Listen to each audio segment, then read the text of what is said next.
तर प्रेक्षकांनो, प्रेमाची गोष्ट या मालिकेचा भाग असताना खूपच छान दाखवलाय। सुरुवातीला तर आपण बघतोय सईमाऊ खूप चिडलेली असते तिच्या पप्पांवर आणि रुसून बसलेली असते। सागर तिला मनवायचा खूप प्रयत्न करत असतो, पण सईमाऊ काही केल्या ऐकेना। सईमाऊचा राग कोणी घालू शकत असेल तर ते म्हणजे मुक्ताई। आता मुक्ताई आल्या तिथे आणि सागर मुक्ताईला बघून म्हणतो, मुक्ता बघा ना, माझं ऐकत नाहीये सई, तुम्ही तिला प्लीज मनवाल का? मुक्ता म्हणते, हो नक्की मनवेल मी तिला, काही काळजी करू नका, तुम्ही जा आदित्यसोबत छान एन्जॉय करा, त्याला असं एकटं फील नका होऊ देऊ। सईला एखादा लाडू दिला ना की ती पटकन हसेल, नका काळजी करू सईची, तुम्ही निघा आता। तर आता सागर पुन्हा पुन्हा या सईकडे बघतोय, त्याला असं वाटतं जाताना निदान एखादी स्माईल तरी देईल सई, पण नाही, सई मॅडम चांगल्याच रुसून बसल्या आणि फुगून बसल्या आहेत। असो, तर आता मुक्ताने मात्र तिला खूप छान म्हणजे समजवलंय।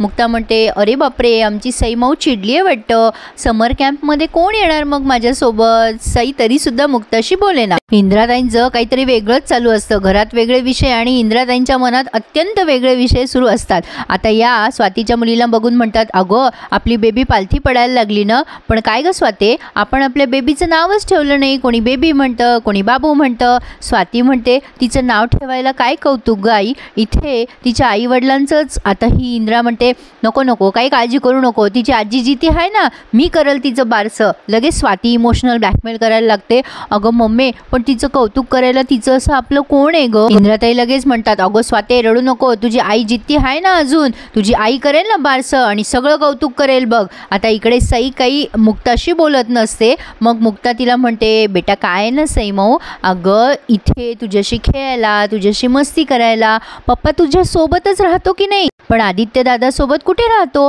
आदित्य दादाला पण वाटतं ना की पप्पाने त्याच्याशी बोलावं, मस्ती करावी, मग जर पप्पा गेला आदित्य दादाकडे तर काय बिघडलं? राजा आपण समजून घ्यावं ना, तू त्याची बहीण आहेस की नाही? बरं ठीक आहे, आता सईमाऊला पप्पा आणि मुक्ताई दोघंही पूर्ण मिळतात, पण आदित्य दादाला नाही ना ग मिळत, एखाद दिवशी मिळाले तर काय झालं? पण तरीसुद्धा सई ऐके ना। मग मुक्ताई म्हणते, बरं बाबा जाऊ दे, आता आदित्य दादाला तर मिळालेत बाबा पप्पा, पण आता मुक्ताई कोणाला नकोय वाटतं समर कॅम्पला। मग सई लगेच म्हणते, नाही नाही मुक्ताई, मला तू हवी आहे। मुक्ता म्हणते, हवी आहे की नाही, मग चला तर लवकर तयारी करा माझी गोड सईमाऊ। मुक्ता बिचारी सईला समजवते खरी, पण आता तिच्या मनाला ती कशी समजवेल? असो, तरी पण मुक्ताचा समजूतदारपणा खरंच कमालच आहे। आता या इंद्राताई म्हणतात, स्वाते अगं आपण मस्त डीजे बीजे लावू, सगळी तयारी करू, तू काही काळजी करू नको बरं। आता तेवढ्यात बापू येतात आणि म्हणतात, काय ग इंद्रे काय झालं? इंद्राताई म्हणतात, अहो काय झालं, आपल्या नातीचं बारसं सुद्धा केलं नाही आपण अजून,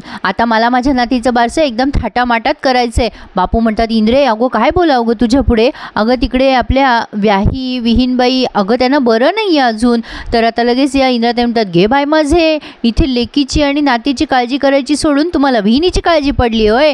ते काय नाही, मी माझ्या नातीचं बारसं थाटामाटात साजरा करणार, आणि करणार म्हणजे करणार। ते सुनबाईच्या आईला काय धाड भरली आहे, ती अगदी बरी आहे। बापू म्हणतात, बरं बाई कल्ला नको करू, तुला जे करायचं ते कर, काय करायची तयारी ते सांगा आणि होऊ द्या बाई तुमच्या मनासारखं। बापू मग त्यांच्या नातीशी खेळायला लागतात। असो, तर तिकडे माधवीताईंना कंटाळा आलेला असतो गोळ्यांचा, मिका त्यांना गोळ्या देत असते, तेव्हा माधवीताई म्हणतात, गोळ्यांचा चिवडाच खाते बाई मी। मिका म्हणते, मावशी गोळ्या घे, मी तुला स्वामींचा जप लावून देते, आणि तुला काही चहा कॉफी करू का ग? आता ही मिका गोळ्या देते माधवीताईंना, आणि माधवीताई गोळ्या घेण्यासाठी बेडवर बसतात, आणि एवढ्या जोरात त्यांना भोळ येते की काही सुधरत नाही, पण बरं झालं त्या बेडवरच पडतात बोलता बोलता, आणि मिका खूप घाबरते आणि ती उठवायला लागते, अगं मावशी, अगं ताई लवकर ये, अरे काका लवकर ये।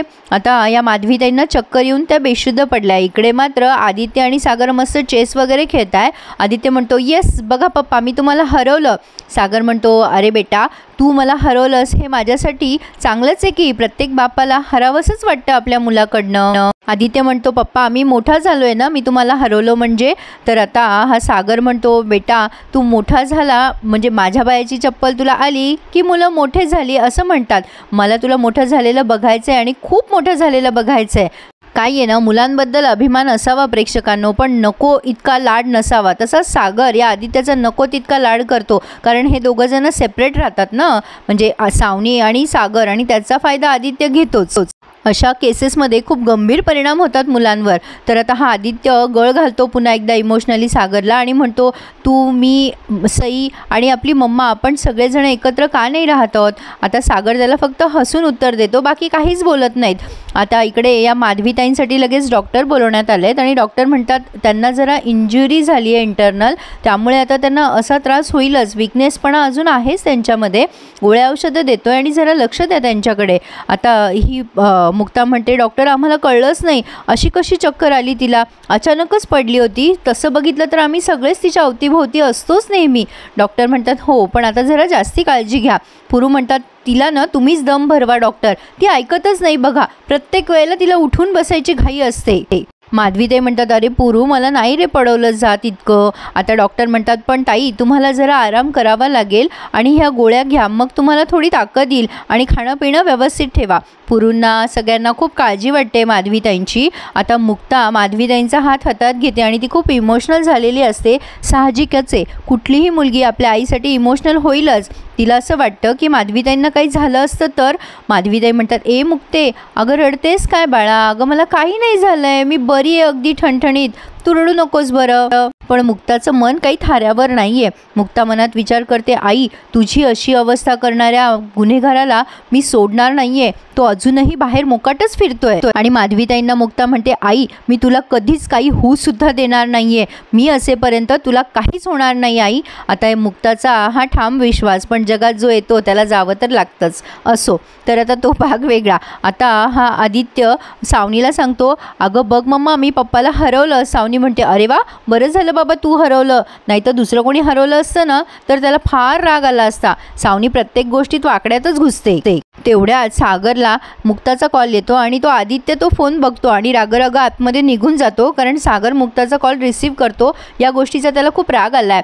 आता ही मुक्ता म्हणते, अहो सागर, एक गोळी इथे मिळत नाही आहे जवळ, तुम्ही येताना घेऊन याल का? इकडे मी बरीच शोधली इकडच्या केमिस्टकडे, पण मला मिळालीच नाही आहे. सागर म्हणतो, हो आणतो ना, पण काय झालं आहे, गोळी कशासाठी? मुक्ता म्हणते, अहो सागर, गोळी कशासाठी काय? अहो आईसाठी. अहो आई पुन्हा चक्कर येऊन पडली आहे, मला खूप काळजी वाटते हो आईची. सागर घाबरतो आणि म्हणतो, अरे बापरे, अशा कशा चक्कर येऊन पडल्या त्या, काय झालं मुक्ता, सगळं ठीक आहे ना? मुक्ता म्हणते, हो सगळं ठीक आहे, पण ना मला जरा टेन्शनच आलं आहे, आईची अवस्था बघवत नाही हो मला.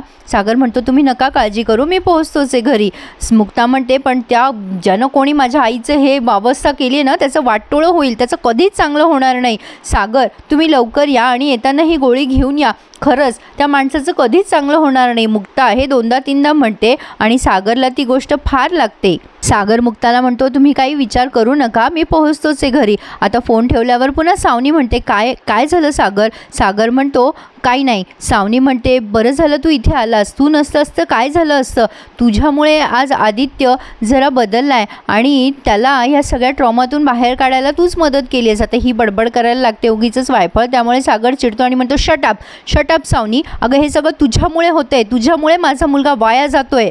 माझा आदित्य एवढा हुशार, पण तू दिलेल्या संस्कारांमुळे ना तो खरंच वाहवत चालला आहे. मला ना आता काही सुचत नाही आहे, करू तर काय करू. एकीकडे मुक्ता आणि एकीकडे आदित्य, तुझ्यामुळे मला नाईलाज असतो हे सगळं करावं लागतंय. खरं तर तुला ना शिक्षा दिली पाहिजे या वागणुकीबद्दल. तू जर आदित्यकडे लक्ष दिलं असतं ना तर आज ही वेळ आलीच नसती. पण तरीसुद्धा सावनीच्या डोक्यावरनं सगळं जातं. ती म्हणते, मी काय केलं आहे सागर, तू मला का प्रत्येक वेळेला बोलत असतो रे? तेव्हा सागर म्हणतो, हे बघ, एक गोष्ट लक्षात ठेव, माझा आदित्य खूप हुशार मुलगा आहे, त्याला तुझ्यासारखं वाईट संस्कार देऊ नकोस आणि तुझ्या त्या बॉयफ्रेंडला पण सांगून ठेव, माझ्या मुलाला जर काही वाईट साईड शिकवलं ना तर गाठ माझ्याशी आहे म्हणून. असं बोलून आता सागर तिथून निघून जातोय. पण सावनीला कितीही काहीही बोललं सागरने तरी ती तिच्या मनाप्रमाणेच वागते.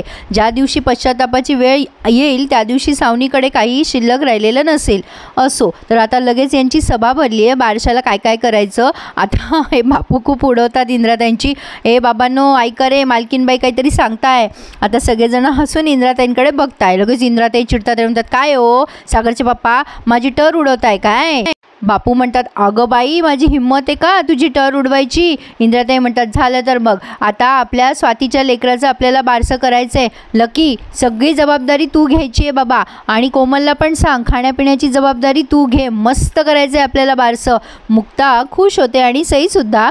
आता ही स्वाती म्हणते, मम्मी डीजे वगैरे लावायचं आहे हां आपल्याला.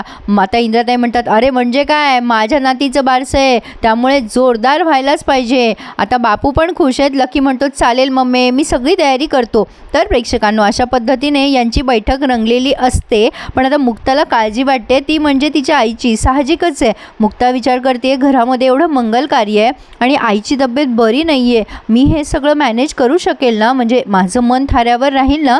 तरीसुद्धा मुक्ताने स्वतःला बूस्ट केलं आहे की नाही, काही झालं तरी आपल्या घरात कार्य आहे त्यामुळे आपल्याला आनंदात राहावंच लागेल. इथे तर त्यांनी आजचा हा भाग पूर्ण केला आहे, पण पुढे चांगलाच तमाशा रंगणार आहे. पुढचा एपिसोड आपल्या चॅनलवर बघायला विसरू नका. त्यासाठी आत्ताच चॅनलला सबस्क्राईब करून ठेवा. आता ही स्वाती म्हणते, या सागर आणि मुक्ताला पूजा करू द्यायची नाही. बारशाच्या पूजेला हे दोघं बसणार असतात, तेवढं तिथे कार्तिक येतो. सागर आणि कार्तिकचे जोरदार भांडणं होतात, पण इंद्राताई सागरला धुडकून लावतात आणि कार्तिक आणि या स्वातीलाच पूजेला बसवतात. तर आता बघूयात पुढे काय काय तमाशा बघावा लागणार आहे या मालिकेमध्ये. प्रेक्षकांनो, रिव्ह्यू आवडतच असेल तर एखादा लाईक करायला आणि आपलं चॅनल सबस्क्राईब करायला प्लीज विसरू नका. धन्यवाद.